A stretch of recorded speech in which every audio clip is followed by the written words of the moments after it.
Mon nom est David Quintal et aujourd'hui je vais te parler des différents formats d'images que tu peux utiliser sur ton site web, lesquels tu devrais utiliser et pourquoi.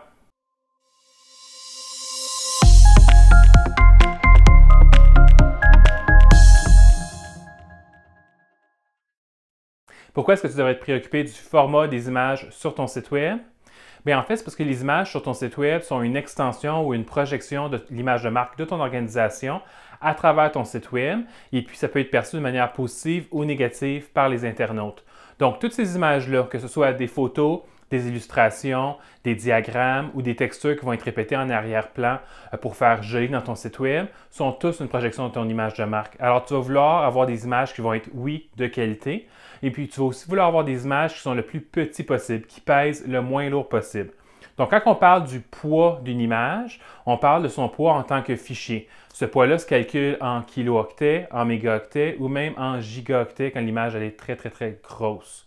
Donc, ce que tu veux pour ton site web, c'est avoir des images qui sont le plus légères possible, donc qui pèsent le moins possible de kilo-octets, de manière à ce que ton site soit plus performant en transmettant des images plus petites à l'internaute. Parce que comme je t'ai dit à plusieurs fois dans le passé, les performances ont une grande influence sur l'expérience utilisateur de l'internaute sur ton site web. Ça, Google le sait et puis il prend en ligne de compte dans son algorithme pour positionner ton site dans les résultats de recherche. Donc, si ton site est performant, l'internaute aime ça. Google le sait que l'internaute aime ça et puis va mieux positionner ton site web sur Google. Les images que tu mets sur ton site web se catégorisent en deux grandes familles, soit les images matricielles et les images vectorielles.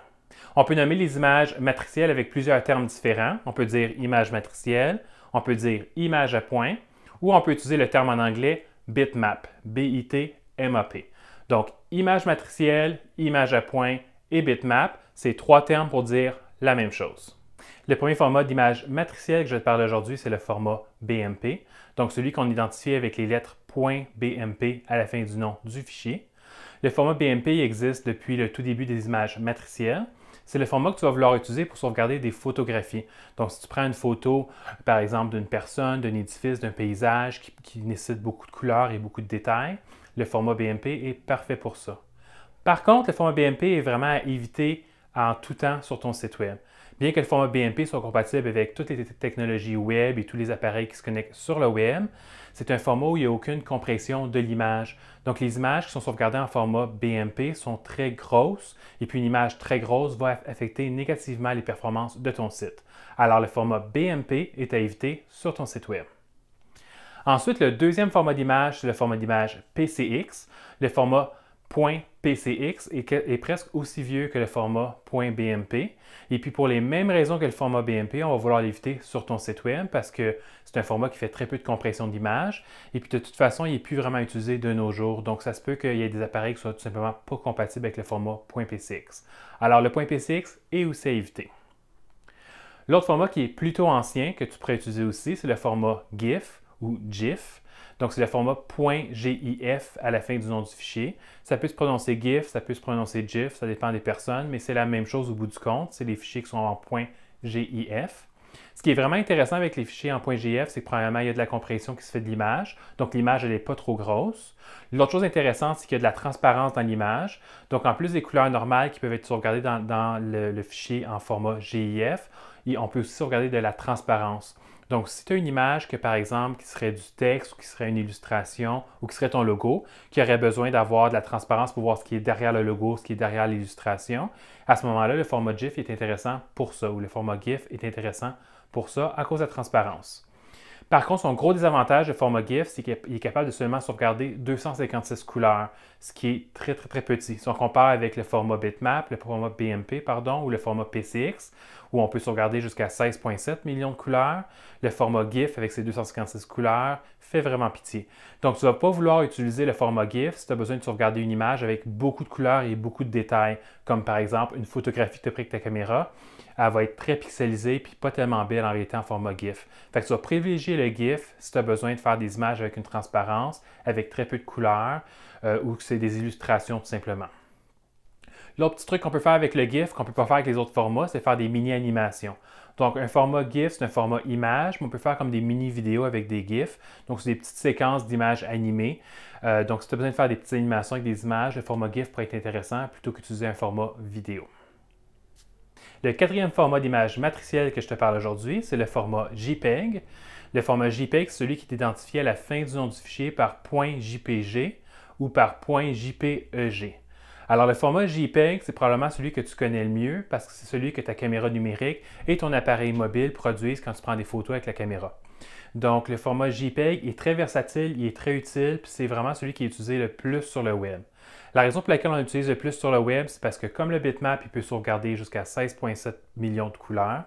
Il peut aussi, comme le GIF, compresser les images, mais il est capable de les compresser beaucoup mieux, beaucoup plus, en perdant beaucoup moins de qualité. Donc, il est très, très intéressant à ce niveau-là pour pouvoir avoir des photos qui sont de bonne qualité ou qui sont grosses, mais quand même avoir un petit fichier. Et puis, l'autre chose qui est intéressante avec le JPEG, c'est un format de fichier qui est compatible avec absolument tous les appareils informatiques de la planète quasiment. Donc, à ce moment-là, il n'y a aucun problème de compatibilité nulle part quand tu utilises un fichier JPEG pour ton site web. Le désavantage, par contre, au niveau d'un fichier JPEG, c'est si ce que tu sauvegardes, au lieu d'être une photo par exemple, d'un édifice, d'une personne, c'est plutôt une illustration ou un graphique ou un logo ou du texte. Le désavantage du JPEG, c'est quand il compresse ce genre de contenu-là, il ne fait pas toujours super bien. Comme par exemple, c'est une illustration qui a des lignes droites dedans, soit horizontales ou verticales, ou qui a des lignes diagonales.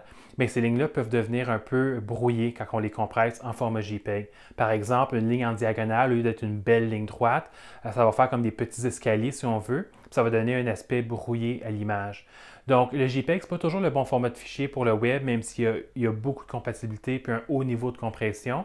Parce que si le contenu qui est dans l'image comme tel, c'est du texte, des illustrations, ton logo, ce n'est pas toujours idéal parce que ça pourrait détériorer la qualité de l'image. Mais sinon, dans la grosse majorité des cas, c'est JPEG le format le plus intéressant. Le cinquième format d'image matricielle, c'est le format PNG, donc celui qui identifie les images avec .png à la fin du nom du fichier. Le format PNG est intéressant pour le web pour différentes raisons. Il est intéressant parce que comme le format JPEG, il peut sauvegarder jusqu'à 16,7 millions de couleurs.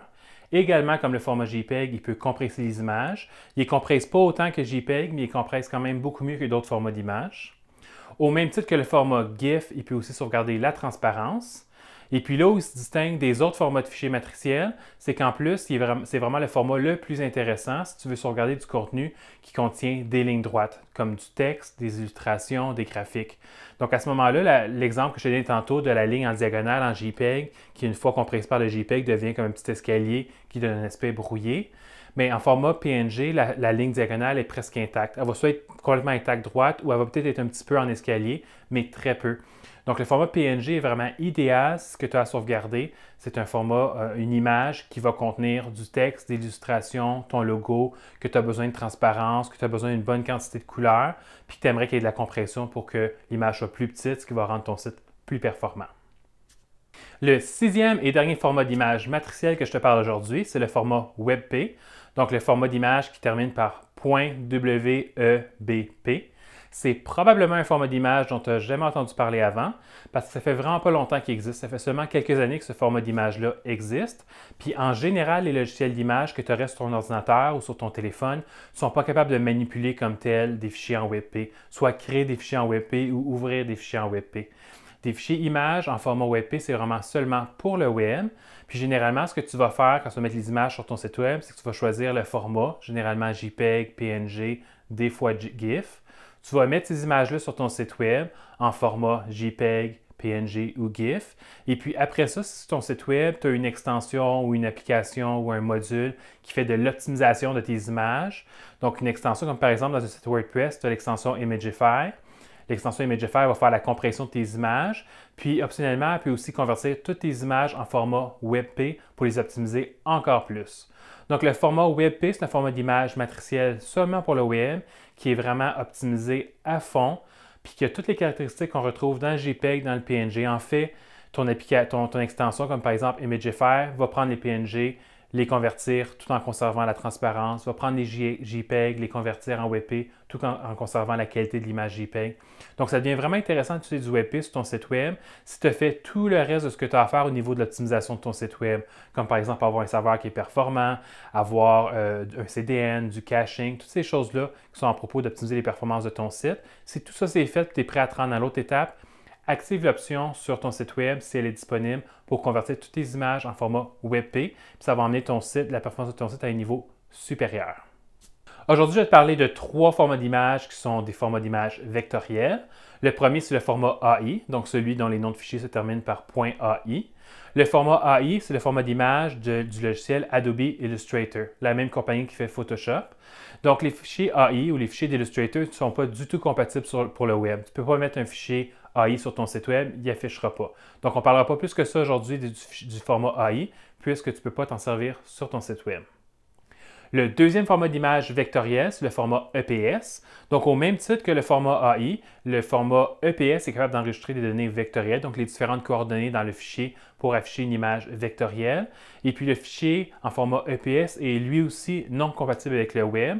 Donc, lui aussi, aujourd'hui, on n'en parlera pas plus que ça parce que tu ne peux pas t'en servir sur ton site web. Le troisième et dernier format d'image vectorielle que je te parle aujourd'hui, c'est le .svg. Puis en fait, le format SVG, c'est probablement celui que tu connais le moins, même si ça fait plusieurs années qu'il existe. C'est quand même assez récent qu'on s'en sert sur le web. Puis justement, c'est ça son gros avantage, le format SVG, donc celui dont les fichiers se terminent par .svg, c'est que c'est un format vectoriel au même titre que le AI et le EPS. C'est un format qui est universel, que la plupart des furteurs des appareils supportent maintenant. Et en plus, il est vectoriel et il est manipulable par la programmation sur ton site web. Donc, ça le rend très versatile si tu veux faire des choses comme des animations, des boutons qui bougent, des logos, des icônes, changer la couleur, changer la grosseur, les faire bouger à l'écran. C'est toutes des choses qui se font très bien et très facilement via le CSS et le JavaScript sur ton site web. Donc, c'est un format qui va être très intéressant si l'image que tu veux afficher, c'est ton logo, c'est du texte, c'est une illustration, c'est un graphique. Donc, comme pour les autres formats d'image vectorielle, on ne peut pas sauvegarder une image, une photographie, pardon, dans une image vectorielle. Ça doit vraiment être une illustration qu'on affiche. Mais si c'est le cas, si tu as besoin de ça sur ton site web, privilégie le format SVG pour le faire afficher sur ton site web de manière plus performante et manipulable par la programmation de ton site web. Alors, ça conclut ce que j'avais envie de te partager aujourd'hui par rapport au format d'image sur ton site web. Est-ce que tu en sais plus maintenant par rapport aux images sur ton site web? J'espère que oui. Si tu aimerais en savoir un peu plus sur les autres sujets que j'ai discutés rapidement aujourd'hui, le CDN, le caching, la compression d'images, toutes ces choses-là, mon équipe et moi avons enregistré des vidéos et écrit des articles de blog à ces sujets-là. Je vais te mettre les liens dans la description de la vidéo. Et puis, entre-temps, je t'invite à t'abonner à la chaîne YouTube de Winnovio. Et puis, n'oublie pas de cliquer la petite cloche pour être averti la prochaine fois que je vais faire une vidéo. À la prochaine!